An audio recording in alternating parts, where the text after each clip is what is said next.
Bonjour à tous et bienvenue. On continue notre tour de France des clubs en termes de gestion. Il y a quelques jours, on a parlé de Versailles, les nouveaux riches du national. Et aujourd'hui, on va parler d'une équipe en pleine déliquescence depuis quelques saisons, c'est le Nîmes Olympique. Rendez-vous compte, il y a des groupes de fans adverses, donc pas de Nîmes, qui publient des banderoles quand ils jouent face à Nîmes pour demander le départ de Rani Assaf, le propriétaire de Nîmes, et en soutien au groupe de fans de Nîmes, notamment les Gladiators. La situation est tellement grave que le stade des Costières, dont on reviendra tout à l'heure, était quasiment désert depuis plus d'un an. La grande tribune populaire, le pesage Est, a été fermé par son président pendant un an. On a atteint une fracture absolument inouïe entre le bastion historique des fans du Nîmes Olympique, son président, également au niveau de l'association, et on a un club qui est tombé à volo. C'est simple, le Nîmes de Ligue 1, Bernard Blacard, quelques joueurs du cru, quelques recrues bien sentis, l'ambiance chaude des Costières, tout ça c'est fini. Aujourd'hui c'est une gestion low cost, plus que low cost, on est dans les dernières places de Ligue 2, on ne sait pas s'il va y avoir un maintien, on a une fracture comme je vous dis populaire, on a également cet énorme problème avec la formation, on fait une équipe de briques et de braques, on n'a plus vraiment de direction sportive, il y a même un recruteur qui vient encore de partir,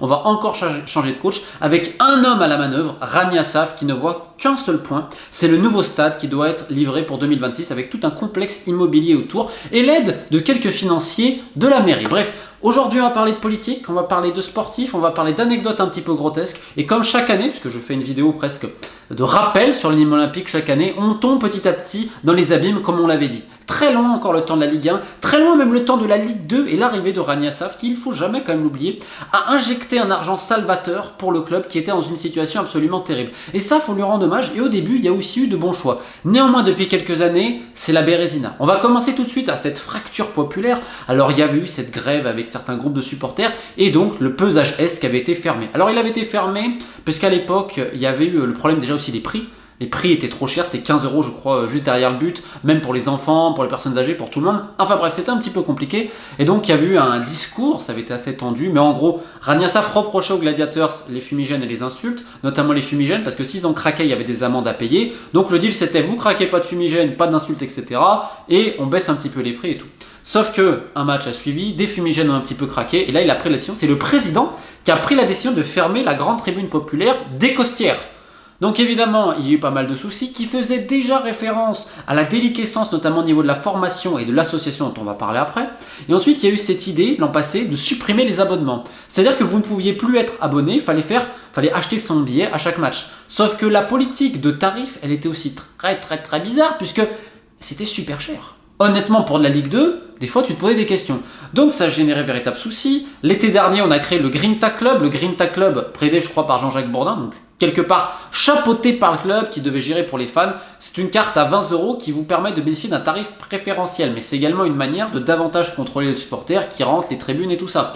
Donc au bout d'un moment, c'était invivable parce que le stade des Costières s'est vidé. 1000 âmes, 1500 âmes, 2000 âmes éparpillées quand même dans un stade historique de Ligue 2. Alors, même si le Nîmes Olympique, c'est pas le Bollaert, ok, en termes de bassin de fans et tout, mais même en national, dans les pires années, tu avais ce bassin de 3-4 000 irréductibles. Et tu as toujours ce bassin historique. Alors certes, le propriétaire imagine récupérer d'autres fans, des chefs d'entreprise ou que sais-je, mais il faut se mettre en tête qu'à Nîmes Olympique, ton bassin de fans, il n'évoluera pas réellement. Tu as des gens parfois qui sont là depuis 30, 40 ans, et il faut les respecter. Le problème, c'est qu'aujourd'hui, la gestion humaine, elle est très compliquée vis-à-vis des fans. Or, le stade des Costières arrive à sa fin, on annonce la destruction et tout, donc il y avait les derniers matchs. Évidemment, pour rendre hommage à ce stade qui a duré une trentaine d'années, on en parlera un petit peu après, les Gladiators voulaient revenir, et là, finalement, il y a eu un accord pour ouvrir le paysage Est, mais à la condition que les Gladiators, donc un groupe de fans, signent expressément de ne pas craquer de fumigène et de ne pas diriger des insultes vers Rani Assaf, parce qu'en effet, le président est quand même détesté par une bonne majeure partie des fans.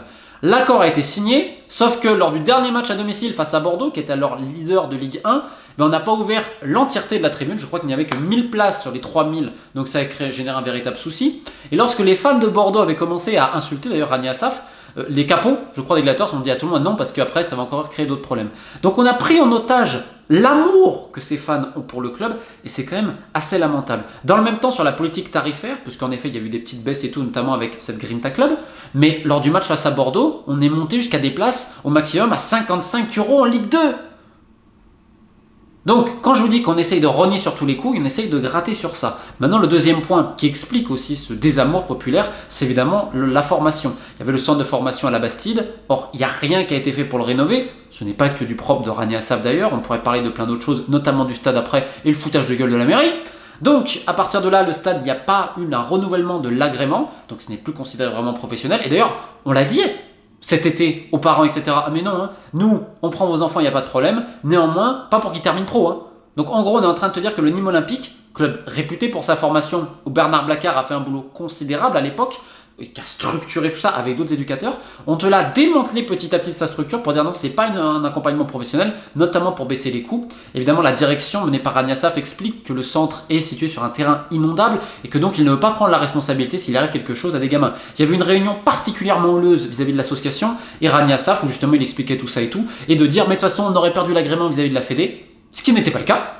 La Fédé n'a jamais écrit que Nîmes allait perdre cet agrément-là. Donc, il y a eu plein de soucis au niveau de la convention et tout. Ce qui est important à dire, c'est qu'à l'association à Nîmes, tu as deux courants. Tu as un courant, on va dire, qui est assez passif, etc., qui dit, bon, on n'a pas trop le choix et tout, qui est un peu fataliste. Et un autre, un peu plus virulent, qui aimerait bien récupérer Canal Frédance pour retrouver le Nîmes Olympique qu'ils entendent avec ce côté historique. Et d'ailleurs, pour montrer que c'est quand même un club particulier, lors de la dernière des Costières, comme je vous le dis, stade qui a duré que 33 ans, Renaud Ripard, un ancien du club, est venu, il a payé sa place et je crois même qu'il a payé des trucs pour les tifos, etc.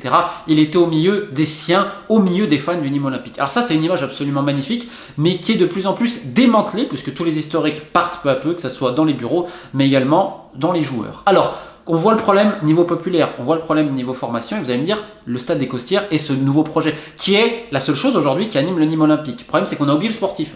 Il y a en effet ce projet vers 2026 de ce nouveau stade, avec une grande zone immobilière à côté, d'activités, hôtels, conférences et tout. Et quelque part, on comprend le modèle économique du club, qui se base sur Lyon et sur d'autres choses, en effet d'être indépendant et de créer ses propres richesses. Donc pour générer des nouveaux revenus, on explique que le nouveau stade est nécessaire. Ok, on comprend. Sauf que là, ça pose une première question. Comment le stade des Costières, qui n'a que 33 ans d'âge, c'est quand même relativement jeune, peut être dans un état pareil? Les fondations ont bougé, pas eu de rénovation. Tous les 10 ans, en théorie, tu vérifies. Non. Donc il y a eu un abandon progressif du stade des Costières par la mairie. On rappelle que la mairie, par contre, il y a quelques années, a revendu le stade des Costières à Rania Saf pour qu'il fasse tout cela. Et en fait, dans ce gigantesque projet immobilier, on voit que tu as la famille Tissot, notamment la famille Bonicel, très proche évidemment du maire et du premier adjoint au maire. D'ailleurs, ce sont des gens qu'on retrouve notamment dans les campagnes de financement levées au niveau politique, et il n'y a pas de problème à ce niveau, parce qu'il faut des gens quand même qui ont une certaine fortune, c'est pas évident surtout de faire un tel projet, et Nîmes, quelque part, la ville peut être chanceuse à ce niveau-là. Néanmoins, est-ce que ce projet-là, ok, important pour l'avenir et tout, également pour certaines opérations rentables pour certains investisseurs, est-ce que ça doit être fait au détriment complet du Nîmes Olympique et de toute sa substance? C'est là en fait la véritable question. Et la mairie, elle est avec Rania Saf. Parce qu'en effet, il y a un lien terrible de business avec d'autres personnes au milieu. Et le club, aujourd'hui, qu'est-ce qui se passe? On est dans le low cost absolu. Parce que Rania Saf, il essaye de gratter le moindre euro. Alors, à la LFP, on l'appelle Picsou. C'est un peu un de ses surnoms. Rendez-vous compte qu'il avait fait un jour un cirque parce qu'il y avait une facture d'essence de 10 ou 15 euros pour un minibus qui devait aller à Marseille, etc. On en arrive jusqu'à là. On essaie de récupérer des maillots moins chers. Enfin, il y a eu 50 milliards d'arrangements possibles. Aujourd'hui, le community manager, par exemple, il vient plus au match à l'extérieur parce qu'il faut faire des économies. Pour les recrues, c'est pareil, c'est que des joueurs libres et il n'y a plus de directeur sportif. Reda Amash est parti, on n'a pas voulu le remplacer. Donc, c'est des suggestions d'agents. Il y a même un recruteur aussi qui vient de partir là, visiblement excédé par tout ce qui se passe. Donc, c'est vraiment low cost et c'est le président qui n'est en plus pas du tout connecté niveau foot, qui est rarement disponible au téléphone. Rendez-vous compte, l'entraîneur qu'il avait nommé Nicolas Ouzaï avait parfois du mal à le joindre. Les joueurs sur les 2 dernières années ont dû le voir 4 ou 5 fois. C'est quelqu'un qui est rarement là, il a d'autres affaires et aussi on peut le comprendre.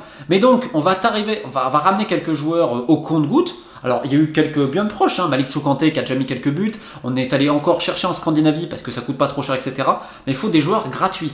Or, le problème est les erreurs qui se sont passées notamment dans la négociation de transfert ont poussé que l'été dernier, tu as pas mal de joueurs, dont Ferrat, qui sont partis libres, même si on pourrait parler évidemment de l'agent et de plein d'autres choses, parce que ce n'est pas du simple fait de la direction nîmoise. On a quand même vendu un joueur pour 2 millions, mais l'idée c'était ça. On vend et on récupère que des joueurs gratuitement avec des salaires moindres. Pareil pour les jeunes qui essayent de monter, on leur propose des offres absolument rikiki. Je crois qu'il y avait un joueur, la première offre qu'on lui a fait, c'était 1700 euros.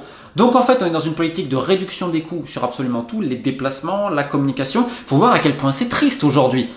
À quel point c'est triste, même la communication du club. T'as quasiment rien, t'as plus de substance. Et dans le même temps, si on peut augmenter les places, etc., on va le faire. Enfin, aujourd'hui, quand tu es fan du Nîmes Olympique, c'est très dur de t'y retrouver parce que tu n'as pas de discours direct avec ta direction qui ne voit qu'un truc, c'est le projet immobilier, bien aidé évidemment par les gens de la mairie. Et donc, il y en a plein qui en ont marre, les joueurs et tout, parce que tu as l'impression que tu es que de passage. Il n'y a plus d'attache, il n'y a plus d'appartenance à ce club qui avait une véritable identité de par son stade. Alors évidemment, on pourrait parler de quantité de choses, il y a quantité d'anecdotes. Là, il y a un nouveau coach qui va arriver parce que Nicolas Ouzaï donc est parti. Alors, qu'est-ce que ça va donner sur la deuxième partie de saison, parce que si jamais ça coule, c'est là où il faut faire attention. Ok, on grignote pour dépenser le moins possible. Parce qu'en effet, Rania Saf à l'époque a mis un argent salvateur, il faut toujours le souligner.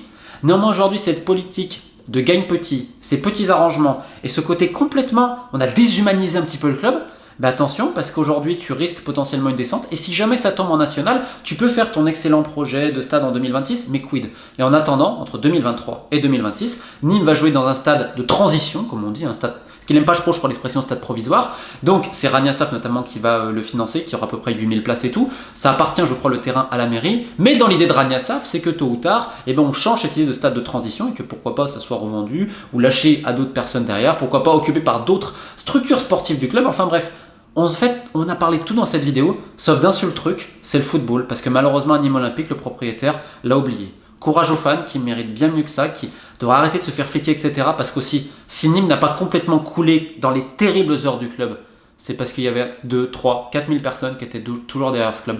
Faut pas oublier qu'avant tout, le Nîmes Olympique, c'est les crocos et c'est un peuple. Bon courage à tous, équipe de Faith.